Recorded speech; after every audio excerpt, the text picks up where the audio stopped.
Greetings and salutations, everyone. My name is Anish Kirchhoff, and welcome to my YouTube channel. Today, I'm going to be talking about my Week 2 waiver wire targets for the 2024 fantasy football season. Now, considering all the dud performances and injuries that took place in Week 1, it's only appropriate that we hit the waiver wire in order to find players that can make an immediate impact for our rosters come Week 2. So over the course of today's episode, I'm going to be talking about the best available running backs, wide receivers, tight ends, quarterbacks, kickers, and defenses on our waiver wires, players that are available in majority of leagues so that we can, of course, help our lineups not only for this upcoming week, but for the remainder of the 2024 fantasy football season. Because again, our singular goal is to capture a 2024 fantasy football championship. So as you can see to the right side of the screen, we're going to begin by talking about running backs.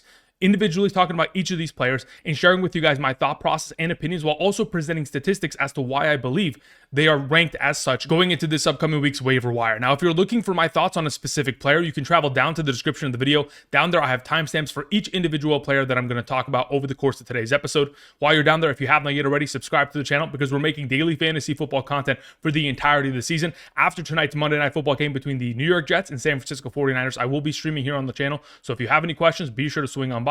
Outside of that, let's go ahead and begin by talking about the running back position in regards to our Week 2 waiver wires. Of course, because of the injuries and dud performances that happened this week, many of us may feel that our players are lacking in terms of overall production, or perhaps you are dealing with players with injury. I mean, Week 1, before the week even started, of course, we had T. Higgins, Marquise Hollywood Brown, Russell Wilson with injuries, Puka Nacua, Jordan Love, David Njoku, Jake Ferguson, Kenneth Walker, Jordan Addison, all dealing with injuries after their Week 1 efforts. And even Rome Odunze, scheduled for an MRI on his knee.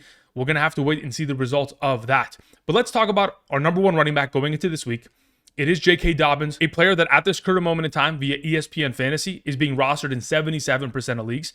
And on Yahoo Fantasy, 49% of leagues, if in fact he is available. He's coming off of an incredible week of 21.4 fantasy points and a half PPR scoring format, 3 targets, 3 receptions, 10 rushing attempts for 135 rushing yards and a rushing touchdown. Between him and Gus Edwards was primarily the guy that we all thought was going to be the number one, considering, of course, J.K. Dobbins is coming off of a season in which he tore his Achilles. We would have assumed that J.K. Dobbins would have had a slower start, but considering J.K. Dobbins outsnapped Gus Edwards 33-24, also was given a greater opportunity share within his backfield, 13 compared to Gus Edwards' 12, and the fact that J.K. Dobbins ran far more routes, 17 in comparison to Gus Edwards' 6. It looks like the Los Angeles Chargers really were running with the hot hand. I mean, we heard earlier in the week, Greg Roman, the offensive coordinator of this team, come out and say that we're going to give our running backs the ball based on their hot hand, and J.K. Dobbins demonstrated that in this game. Now, in the first half of the game, had only 5 total yards combined, but in the second half took over. He had rushes of 2, 0, 46, 1, 12, 2, 7, and then a 61-yard gash against that Las Vegas Raiders defense. Obviously, he was hawked down twice, was able to score himself a 12-yard rushing touchdown, but as time progresses, this really does remind me of 2023 Breece Hall in the form in which Week 1 of last season, on that Monday Night Football game, Breece Hall got hawked down. In time, the legs will get underneath J.K. Dobbins. He will be far healthier as the season progresses, and he'll begin to feel more confident, and these opportunities that he gets to break off big runs will lead to touchdowns. Ultimately, this is a run-first offense. In fact, the Los Angeles Chargers had more rushing attempts as an offense than passing attempts in yesterday's game against the Las Vegas Raiders. So as long as you're going to have the lead back of a run-first offense, a player that if we go back to 2022, from weeks 14 through 19, as a member of the Baltimore Ravens offense with Greg Roman as the offensive coordinator, from weeks 14 through 19 was averaging 15 touches per game and 13 fantasy points per game. That was the last 5 full games that he, obviously presented to us for fantasy purposes. We know that he is a dependable back. All we need to do is, of course, get him on our roster because he is going to potentially be the lead back of the Los Angeles Chargers for the remainder of the season. Now, in terms of fab potential going into this upcoming week, it really is going to be dependent on how much you need a starting running back in comparison to other teams in your league.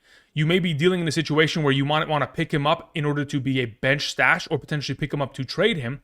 In those kind of circumstances, you'll need to spend somewhere probably between 15 to 20%. Now, if you're in a far more desperate situation, which I don't think many of us will be considering there weren't any major running back injuries, but if you're in a far more desperate situation and you know your league mates better than I do, you might want to spend more than that 15 to 20% overall fab capital. Now, let's move on to our number 2, Zach Charbonnet. We were just talking about running back injuries moments ago, and the reason why Zach Charbonnet sits at number 2, currently rostered on 47% of Yahoo leagues, 60% of ESPN leagues, is primarily because of Kenneth Walker's injury that he sustained yesterday. He's obviously dealing with an abdomen injury. After the game, he did tell the press that he is going to be fine, But we also heard from the head coach, Mike McDonald, come out and say that we haven't heard any updates regarding the injury yet. The yet within that overall statement does give me a little bit of, hesitation. We're going to hope that Kenneth Walker is right, and we're going to take his word and that he's going to be perfectly fine, and he'll start this upcoming week for the Seattle Seahawks taking on the New England Patriots. But if in fact we are going to be in a position in which Zach Charbonnet may have to go ahead and play far more, or potentially even be the lone, lead back of the Seattle Seahawks, he would have a lot of value, especially considering, of course, Zach Charbonnet is coming off of a week in which he scored a touchdown within the receiving game, had himself over 10 fantasy points, had himself over 10 touches. If we're able to combine all of the touches that Charbonnet and Kenneth Walker had in that game and attribute it to one singular back, there is a lot of value to be had in this circumstance. This is really just a handcuff protection as our number 2, with the potential of him being a lone potential starter if in fact Kenneth Walker is doing worse than initially expected. Now, before I continue to talk about Jaleel McLaughlin as our number 3, I want to remind you guys, going into tonight's game between the New York Jets and the San Francisco 49ers, you can take advantage of the Underdog free pick of 0.5 total yards for Aaron Rodgers. Again, all you got to do is head on over to Underdog Fantasy. There's a link down in the description. When you sign up today using code Andrew and make a first-time deposit minimum of $10, not only will you be able to take advantage of plays like that, put together free pick and plays that are going to hit, but you're going to be able to take advantage of the first-time deposit offer and get my rankings every single Sunday morning for the remainder of the season. These rankings are by position: quarterback, running back, wide receiver, tight end, kicker, and defense, including flex for half PPR and full PPR. These players are by position, by tier. Ultimately, rankings that should help you set your lineup on Sunday mornings and lead you to the promised land of catching victories every single week. So if you guys are interested, use code Andrew today via Underdog Fantasy. If you're wondering if you're eligible to take advantage of this opportunity, check out the map to the right side of the screen to determine your eligibility based on your current location. Now, if you've gone ahead and used my code or somebody else's code in the past, you can also check out Patreon, where you can find all of my rankings for the remainder of the season and ask me unlimited questions there. Thank you very much for all the support. Okay, so let's get back into talking about the running back conversation in regards to Jaleel McLaughlin. Jaleel really had a lot of opportunity within this game. A total of 15 touches, 10 on the ground, 5 through the air, but only scored 3.3 fantasy points. Last season in 2023, as a member of the Denver Broncos, in games in which he was given 10 or more touches, he was averaging 12.68 fantasy points per game in a half PPR scoring format. So just putting it into perspective, obviously this last performance against the Seattle Seahawks wasn't a great one, but the volume of opportunity that he was given and the volume of overall snaps that he played in comparison to Javonte Williams is major. I mean, he played 24 snaps in comparison to Javonte Williams' 36. I really didn't expect to see Jaleel McLaughlin play at this rate. Additionally, in terms of total opportunities, had more than Javonte Williams, 15 compared to Javonte's 10. A player that is currently rostered in 38% of Yahoo leagues, 44% of ESPN leagues, honestly is a great PPR upside player, especially considering his implied receiving utilization that he's going to have on a consistent weekly basis, especially considering that Bo Nix in his first game of his NFL career had 42 passing attempts. If they're going to be throwing the ball at this volume for the remainder of the season, expect Jaleel McLaughlin to be a great value for full PPR formats at the running back position. Our number 4, we have Tank Bigsby. The reason why Tank Bigsby is here is because he had himself a lot of opportunity. Now, even though he didn't play nearly as many snaps as Travis Etienne playing 37 total snaps in comparison to Tank Bigsby's overall 17, that the fact of the matter was that the opportunity share was very much so in favor of Tank Bigsby despite the overall snaps. Bigsby totaled 12 rushing attempts for 73 rushing yards, 7.3 fantasy points. Honestly, this is something that we have seen in the past, but going forward, if this is going to be a normal thing for this backfield, Tank Bigsby is not only going to be a handcuff, but have standalone value considering his effectiveness with those runs. But going back to 2023 week 1 in Tank Bigsby's rookie season, in week 1, 7 rushing attempts and scored a rushing touchdown. In my mind, it's not out of the realm of possibility that Tank Bigsby will continue a similar workload of somewhere between 8 to 10 attempts per game, but that's only in positive game scripts. In this game, the Jacksonville Jaguars were quite literally winning or tied until the final 4 seconds of the game when the Miami Dolphins made the game-winning field goal. Otherwise, they had a commanding lead and they were trying to run out the clock with their running backs. Therefore, that is why Tank Bigsby saw himself a lot of overall opportunity within this game. Now, going forward, this may have earned him more opportunities, but I don't believe it's going to impact Travis Etienne much, a player that is currently rostered in 5% of Yahoo and ESPN fantasy leagues. A player that, again, is primarily a handcuff, but could have standalone value if the Jacksonville Jaguars continue to be in game scripts in which they're winning the majority of the game. Alexander Mattison is our number 5. I think it's pretty short and sweet. Alexander Mattison outsnapped Zamir White 36-23, primarily because of the receiving upside that Alexander Mattison presents. 6 targets, 4 receptions, 43 receiving yards, and a receiving touchdown. Was able to put up 14.2 fantasy points. This Las Vegas Raiders team is going to be in negative game scripts for majority of this upcoming season. And going into this upcoming week against the Baltimore Ravens, it should be the same. Therefore, we should see a lot of Alexander Mattison in comparison to Zamir White based on the overall game script that is going to approach. Now, the final running back that we have is Jordan Mason. In this circumstance, I want you to pick him up before tonight's game, especially if you are a Christian McCaffrey manager. At this current moment in time, it was shocking for me to find this, that Yahoo, only 38% of leagues roster Jordan Mason, and on ESPN Fantasy, only 24% of leagues. This is your insurance policy for your number one overall selection. And even if you don't have Christian McCaffrey and you have someone on your bench that you're going to plan on dropping anyway, you can drop him now, pick up Jordan Mason, and have the insurance just in case. All right, let's move on to the wide receiver conversation with our number one, Brandin Cooks. Considering Jake Ferguson's injury, the implication is that there may be more target opportunity for someone like Brandin Cooks going forward, a player that is currently only rostered in 33% of Yahoo leagues and 30% of ESPN fantasy leagues, coming off of a performance of 4 catches on 7 targets for 40 yards and a touchdown, 12.5 fantasy points in a half PPR scoring format. He's a wide receiver that ranked as the number 36 overall wide receiver in 2023 fantasy football, considering he scored 8 touchdowns. Again, with Jake Ferguson gone, the red zone opportunities for this offense are going to spread out, and specifically go in the direction of Brandin Cooks. Last season, amongst all players in the National Football League, Jake Ferguson was number 5 in terms of red zone targets. Now, Jake Ferguson is not out for the remainder of the season. He's dealing with an MCL sprain, but that may cause him to miss multiple weeks on hand, which is only going to increase the potential value of Brandin Cooks for fantasy purposes. Number 2. Another player that is going to potentially benefit due to the unfortunate nature of injuries. Puka Nacua, of course, is dealing with a re-aggravated knee injury, something that he sustained during training camp. And considering this is back, the implication is that in the absence of Puka Nacua, Demarcus Robinson, the next most veteran wide receiver on this team, is going to get himself more opportunity. He's coming off a performance of 7 targets, 4 catches, 42 yards, and 6.2 fantasy points in last night's contest against the Detroit Lions. But when you go back to 2023, from weeks 13 through 17, in those games, in those 5 games in which he played as one of the primary starters of this offense, was averaging 13.34 fantasy points per game, was able to get himself 34 total targets in those 5 games, that's 6.8 on average, and was able to score a touchdown in 4 of those 5 contests. As we progress, a player that is currently rostered in 6% of Yahoo leagues, 15% of ESPN fantasy leagues, could be of value, especially in the absence of Puka Nacua.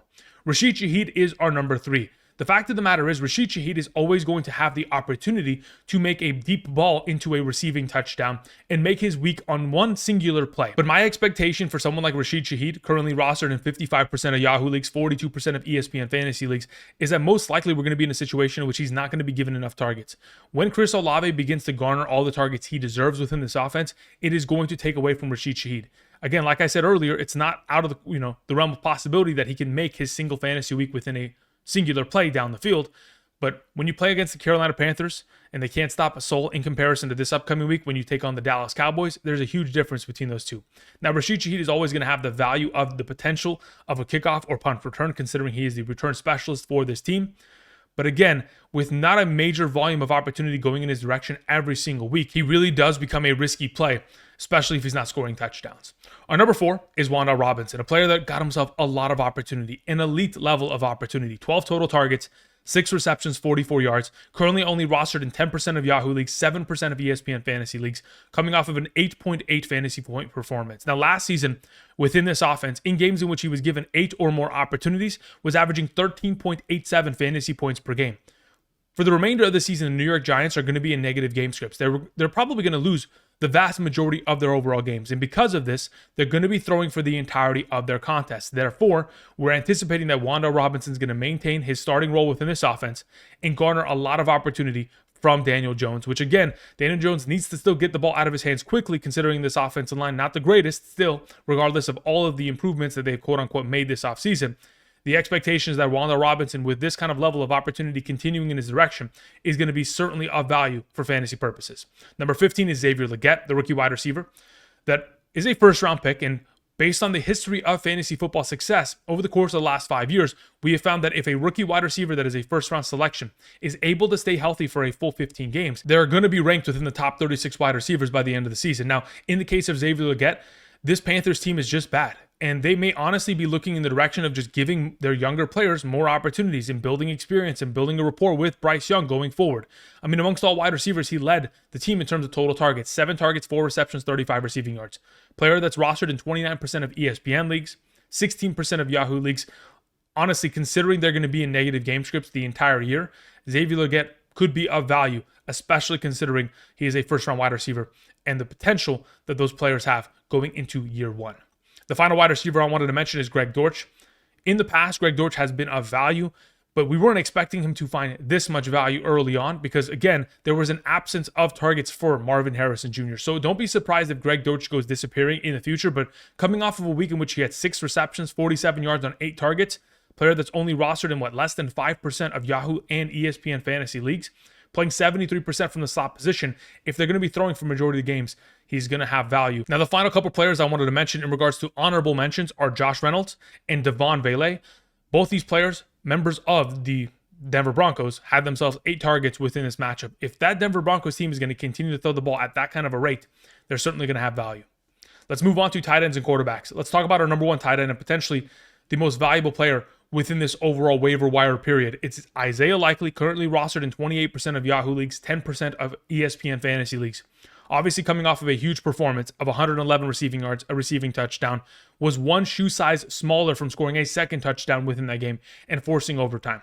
Within that contest, played less overall offensive snaps than Mark Andrews, ran less routes than Mark Andrews, yet was able to garner 12 targets, which really led him to the promised land considering his efficiency after the catch. If the Baltimore Ravens are going to continue to utilize Isaiah Likely within a primary receiving role within this offense, the expectation is that both Mark Andrews and Isaiah Likely can coexist and find value. We have seen it in the past. I've mentioned this in the recent live streams that we've conducted over the last couple days. The Philadelphia Eagles were able to support 2 top 10 fantasy tight ends in a half PPR scoring format, that being Zach Ertz and Dallas Goedert. The only difference is that offense targeted their tight ends 200 times in the given year. So in order for Isaiah Likely and Mark Andrews to coexist, both of them are going to need to score touchdowns, and both of them are going to need to see an equal opportunity share within an offense that, of course, is going to have to target their tight ends somewhere between 190 to 200 times. They're going to have to lead the league in tight end targets, which isn't out of the realm of possibility, especially considering they targeted their tight ends 14 times in week 1 against a very difficult matchup,